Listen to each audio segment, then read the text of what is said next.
রাস্তাটা দেখলাম একটা গ্রামের দিকে চলে গেছে, অপূর্ব রাস্তাটা।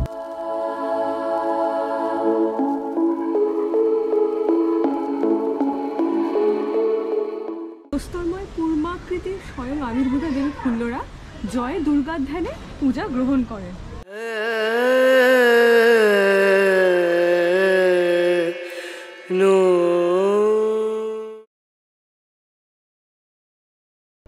আমরা যাচ্ছি হচ্ছে ফুল্লরা মাতা মন্দির।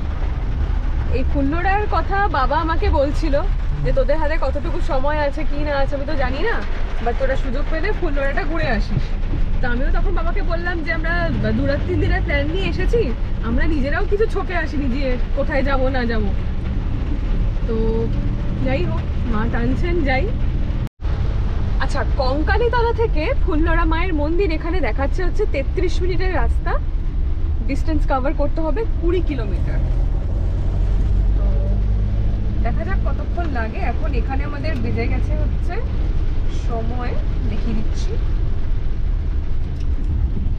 এই যে 11:24। দেখা যাক কতক্ষণে পৌঁছাই। বৃষ্টিটা তো খুবই সুন্দর পড়ছে, তাই না? খুবই ভালো লাগছে। রাস্তাটা মনে হচ্ছে কাচের মতো লাগছে, জল পড়ে পুরো মনে হচ্ছে আয়নার উপর দিয়ে যাচ্ছি। মাঝপথে নতুন প্ল্যান বানালে যা হয়, আমরা অনেকটা এগিয়ে গেছিলাম, তো ঘুরে ফিরে আবার সেই কঙ্কালী মায়ের মন্দিরের কাছে এলাম, কারণ রাস্তাটা আরো সোজা এদিকে যেতে হবে। এইদিকে হচ্ছে কঙ্কালী মায়ের মন্দির, আর আমরা যাব এটা ফেলে আরো সোজা। এখান থেকে 30 মিনিট দেখাচ্ছে। আমরা আরো উল্টো পথে চলো, উল্টো বলতে আমরা সোনাঝুরির দিকে আর কি এগিয়ে যাচ্ছিলাম। যাই হোক, ফুল্লরা মা বলছে ওটা এত দূর এসেছিস, আমার কাছে আসবি না? আমরা কোনোদিন যাইনি তার উপর আবার, তাই না বলো? খালি শপিং। এদিকটা বৃষ্টিটা বেশ ধরেছে, আর এই জন্যই বেশ ভালোই লাগছে।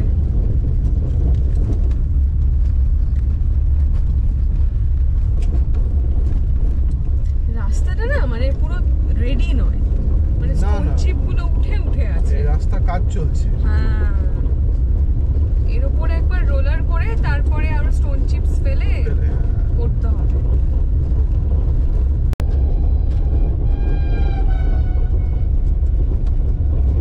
এখানে আবার দূরপাল্লার বাসও চলছে। দূরপাল্লা নয় বোধহয়, মানে জেলার মধ্যে, মানে জেলার মধ্যে যাতায়াত করে। ওই তো দেখলাম লাভপুর টু বোলপুর। আচ্ছা, দেখা আছে। রাস্তাটা কেবল আপনারা দেখুন আর কমেন্ট করে জানান যে কেমন লাগছে। মার্চ মাসের মাঝামাঝি সময় বীরভূমে এমন সুন্দর একটা ওয়েদারের সাক্ষী থাকবো, সত্যি এটা আনএক্সপেক্টেড। সত্যি কথা, তো দারুণই লাগছে। মানে সেইভাবেই দুজনে প্রিকশন নিয়ে বেরোলাম যে খুব রোদ উঠবে, সানস্ক্রিন মেখে।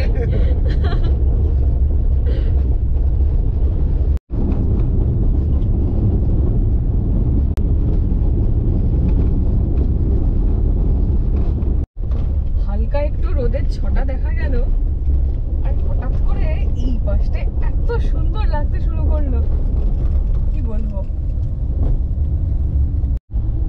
তো বলো, আমরা এখন কোথায় যাচ্ছি? আমরা কোথাও যাচ্ছি না, আমরা বেসিক্যালি এই যে রাস্তা দিয়ে যেতে যেতে এই ডান দিকে এই রাস্তাটা দেখলাম একটা গ্রামের দিকে চলে গেছে, অপূর্ব রাস্তাটা। সেই রাস্তা কেবল ঘুরবো বলে শুভেন্দু জাস্ট রাইট টার্ন নিল, তো আপনারাও দেখুন।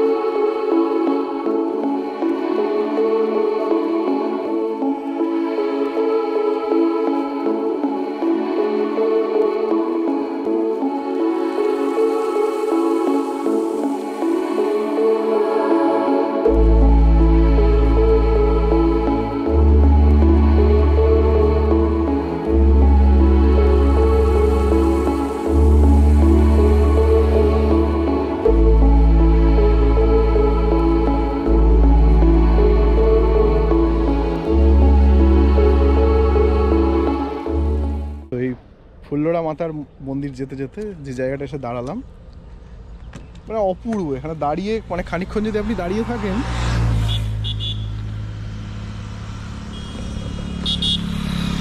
দু চোখ জুড়ে শুধু সবুজ আর সবুজ। খুব সুন্দর, খুবই সুন্দর জায়গা। আর নিরিবিলি নির্জন না, যেহেতু রাস্তার পাশে, বাট 2 মিনিট না দাঁড়িয়ে জাস্ট পাড়াই গেল না। এক্স্যাক্টলি।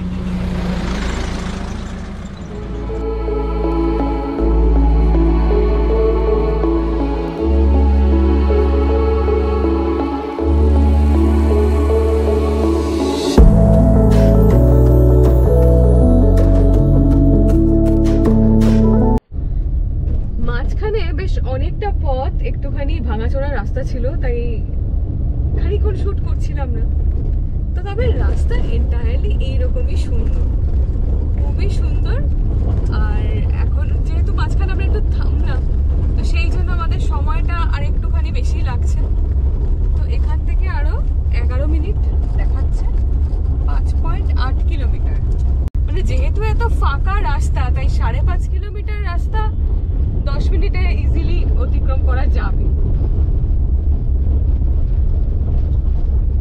এখানে কত মনোহারী জিনিস।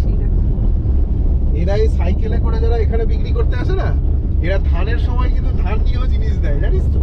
মানে ধানের বদলে? হ্যাঁ, আজকাল হয় কি আমি জানি না, কিন্তু বাঁকুড়া বীরভূমে এরকম 2 বাটি ধান দিলে চুলের গার্ডার, নেল পলিশ, লিপস্টিক, এগুলো আগে গ্রামে হতো।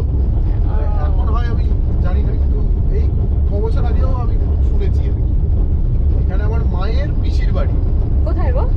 এখানে একটা জায়গা আছে লোহাপুর বলে, বীরভূমে।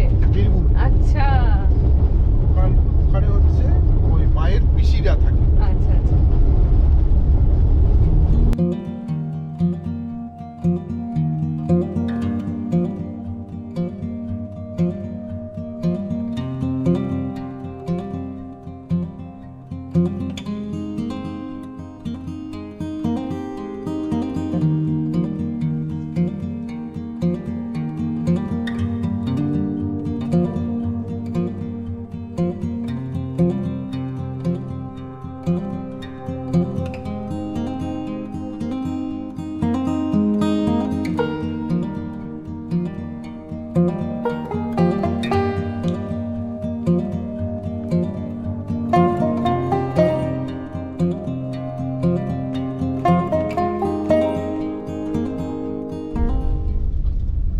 ফ্লাইওভার থেকে নেমে এসে ডান দিকের রাস্তাটা ধরলাম। ও কীর্ণাহার এই পথেই পড়ে, মানে এদিক থেকে ডান দিকে গেলে ওই দেখো দেখো দেখো দেখো।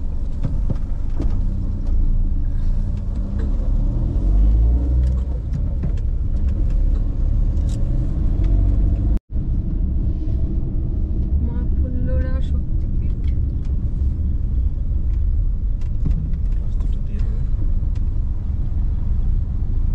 আগে থেকে বাদিকে বোঝা দেখো তো। এইটা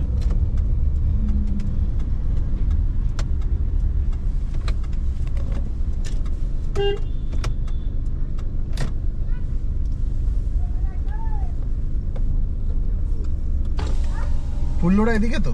ফুল্লরা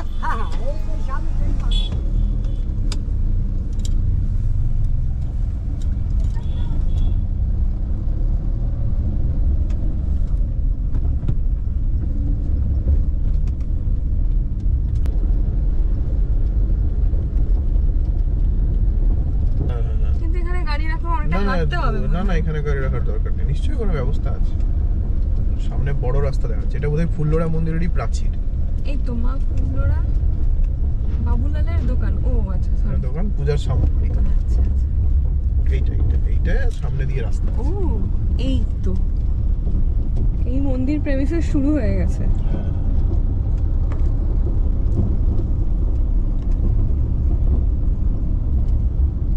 বাইরে থেকে যা বুঝতে পারছি পুরো গাছগাছালিতে ঘেরা, খুব সুন্দর।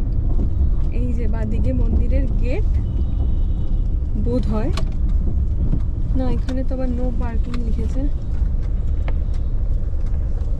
গাড়ি সামনে, হ্যাঁ পার্কিং এ রাখুন, মানে আগে আছে তার মানে। এই যে এটা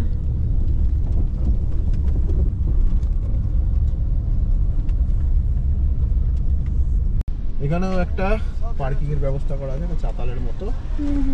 সেখানে গাড়ি আমার ফার্নিচারের দোকান বোধ হয়।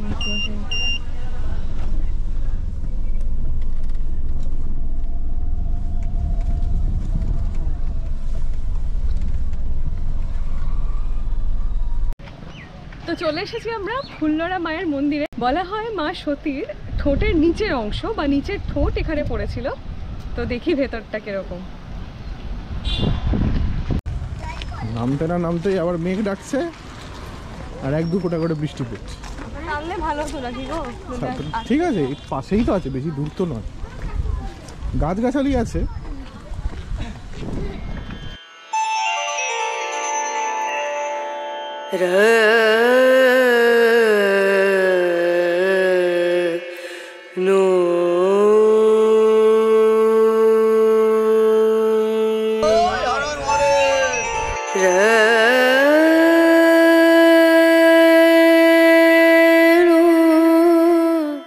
মন্দির চত্বরে জুতো একেবারেই নিষিদ্ধ।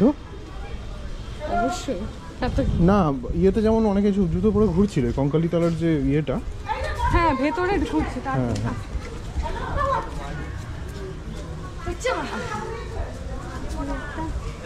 একটা পুকুর আছে।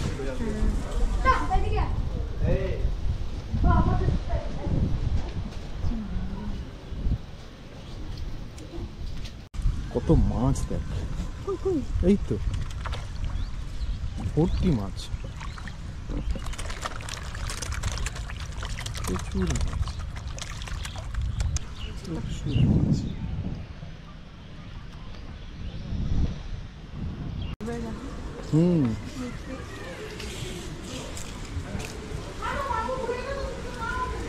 যেখানটা লেখা রয়েছে সেই এখানে পড়েছিল, প্রস্তরময় পূর্ণাকৃতির স্বয়ং আবির্ভূত দেবী ফুল্লরা জয় দুর্গার ধ্যানে পূজা গ্রহণ করেন। মানে এখানে মা কিন্তু কালী রূপে নয়, দুর্গা রূপে পূজা গ্রহণ করে। অপূর্ব, মানে গাল ফাল কেমন একটা অদ্ভুত লাগছে, মানে গায়ের মধ্যে কাটা দিচ্ছে সত্যি। আর এখানে পীঠ অধিষ্ঠাতা ভৈরব হলেন বিশ্বেশ, মহাদেবকে ইয়ে করে। হ্যাঁ,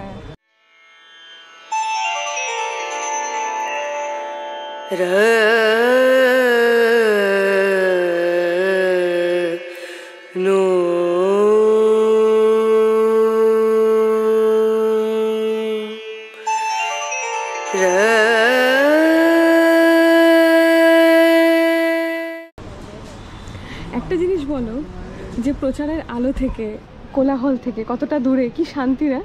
ভীষণ। সেই কারণে তো প্রচার বিমুখ যে কোনো জায়গায় আমার ভীষণ ভালো লাগে।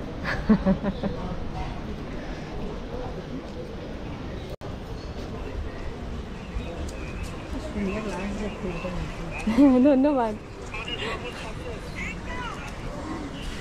কি বলছেন? বলছে কি সুন্দর লাগছে ফুলটা লাগিয়ে।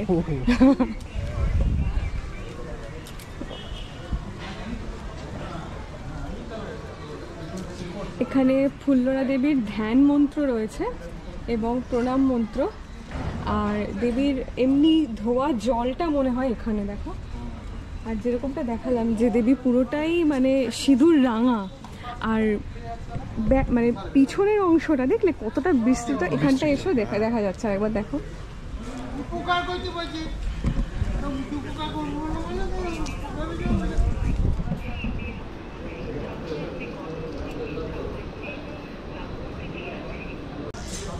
পঞ্চমুণ্ডির আসন। হ্যাঁ পঞ্চমুণ্ডির আসন, ঠিক। তন্ত্র সাধনায় পঞ্চমুণ্ডি হচ্ছে খুবই একটা গুরুত্বপূর্ণ জিনিস। পড়েছো তারানাথ তান্ত্রিকে? তারানাথ তান্ত্রিকেও আছে, আরো বিভিন্ন জায়গায় উল্লেখ আছে। মানে শুভেন্দুর অ্যাকচুয়ালি খুব ইচ্ছা যে আমাকেও তারানাথ তান্ত্রিক পড়াবে, ইন্টারেস্ট জাগাবে, কয়েকটা গল্প শোনায়।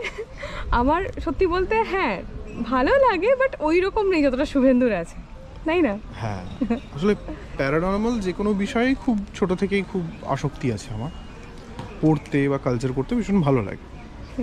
তো পঞ্চমুণ্ডির আসন হচ্ছে যেখানে আগে ব্যবহার করা হতো 5টা মানুষের মাথা নরবলিতে, আর তারপরে এই পঞ্চমুণ্ডির ক্ষেত্রে যেটা ব্যবহার করা হয় সেটা হচ্ছে, সবাই তো আর 5টা মানুষের মাথা তো সম্ভব নয়, সেটা উচিত নয় এই মুহূর্তে দাঁড়িয়ে।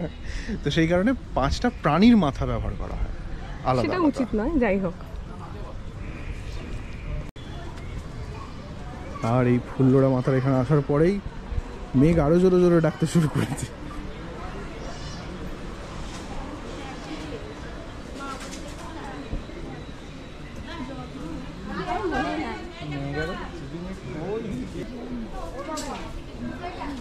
ভারতবর্ষে মানে এই মন্দির বা ধর্মীয় জায়গায় এলে বোঝা যায় যে ঈশ্বরের প্রতি মানুষের আবেগ, বিশ্বাস আজও এই দেশে কি চরমে, এবং এটাই হয়তো গোটা দেশকে বেঁধে রেখেছে। মানে অনেক ধর্মীয় বিষয়ে যখন মানুষ বলতে যায় তখন মানুষ যেমন বলে যে ভেদাভেদ সৃষ্টি বা এই বিষয়গুলো, কিন্তু আমি এটাও বলবো যে কোনো ধর্মীয় অনুষ্ঠান বা মন্দির এখানে এলে কিন্তু মানুষের যে একত্র হওয়া এক জায়গায়, সেইটা কিন্তু মানে দেখা যায়। যে হয়তো অন্য জেলার, আমি বলছি এই ধরনের এই ফুল্লোড়াতেই কত জেলার মানুষ আসে, ফলে বিভিন্ন জেলার মানুষ তো এক জায়গায় হন এবং তাদের মধ্যেও একটা ভাবের আদান প্রদান ঘটে, নিজেদের মধ্যে কথাবার্তা হয়, দাদা আপনি কোথা থেকে এসেছেন, কতক্ষণ দাঁড়িয়ে আছেন, এই যে কথাবার্তাগুলো, সেটাও কিন্তু আসলে আমরা তো দিনে দিনে যতটা সোশ্যাল মিডিয়াতে অ্যাডিক্টেড হচ্ছি, তার ফলে কি হচ্ছে, মানুষের সঙ্গে মানুষের বিচ্ছিন্নতা বাড়ছে, মানুষ আর মানুষের সঙ্গে কথা বলে না, আমরা কারো বাড়ি যাই না, কেউ আমাদের বাড়ি আসে না, ব্যাপারটা এরকম হয়ে যাচ্ছে, সবারই তাই আস্তে আস্তে হয়ে যাচ্ছে, ফ্যামিলি ছোট হচ্ছে। কিন্তু এই সব কিছুর মাঝে যখন এই ধরনের আয়োজন, এই ধরনের মন্দিরে আমরা যাই, তখন সেখানে একটা ঐক্য সৃষ্টি হয়। এই তো আমার কাছে ফোন নেই, চলে যাস না দিকে। হচ্ছে, দেখো কি সুন্দর লাগছে। হ্যাঁ খুব সুন্দর। মাথার মুকুটটা দেখেছিলে? হ্যাঁ। রূপোর উপরে মিলে করা, অপূর্ব। আর ঠোঁট জিনিসটা আমাদের শরীরে, সে ছেলে হোক মেয়ে হোক, দুজনের শরীরে খুব একটা ইম্পর্টেন্ট অঙ্গ। তো আমি এটাই চাই এবং ঠাকুরের কাছে প্রার্থনা করি যে আপনারা সবাই হাসতে থাকুন। কারণ আমার জেঠু একটা কথা খুব বলে যে আনন্দ করো মন, আছো তুমি যতক্ষণ। তো হাসিটা থাক সবার মুখে লেগে এভাবেই।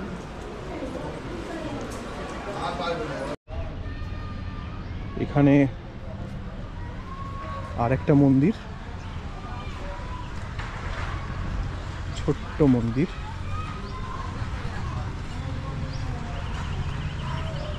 সম্ভবত এটা মহাদেবের মন্দির। মহাদেবের ওই পটটা রয়েছে কিন্তু শিবলিঙ্গটা না, এই বিশেষ বিশেষ। এই যে এটা দেখাইনি না তোমার? না, এই দেখো বিশেষ মহাদেব মানে ভৈরব। চত্বরটা গাছগাছালিতে মানে ছাউনি হয়ে রয়েছে, তার মধ্যে আবার রোদ ওঠেনি, দারুণ লাগছে। মানে মনের মতো ওয়েদার হয়ে গেছে। আমি যাতে ঘুরতে পারি তাই ভগবান একটু ব্যবস্থা করে দিয়েছে। অঙ্কারিতলায় যেরকম 20 টাকা দিতে হলো পার্কিং এর জন্য, ফুল্লোড়ায় কিন্তু কোনো পার্কিং ফি নেই। বুঝতেই পারছেন এখানে গাড়ি নিয়ে আসা এবং মন্দির দর্শন খুবই সহজ এবং খুব স্নিগ্ধ। তাই আপনারা আসুন, এই রকম জায়গাগুলো আরেকটু প্রচার পাক।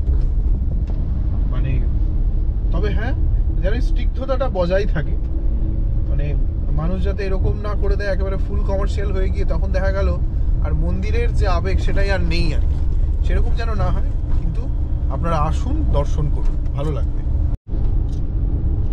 তো এই ছিল দেবী ফুল্লোড়া মাতার মন্দিরের দৃশ্য। আশা করি আপনাদের ভালো লাগলো। ভালো লাগলে অবশ্যই আমাদের চ্যানেলটা লাইক করবেন, শেয়ার করবেন, আর কি করতে ভুলবেন না, সাবস্ক্রাইব করতে ভুলবেন না।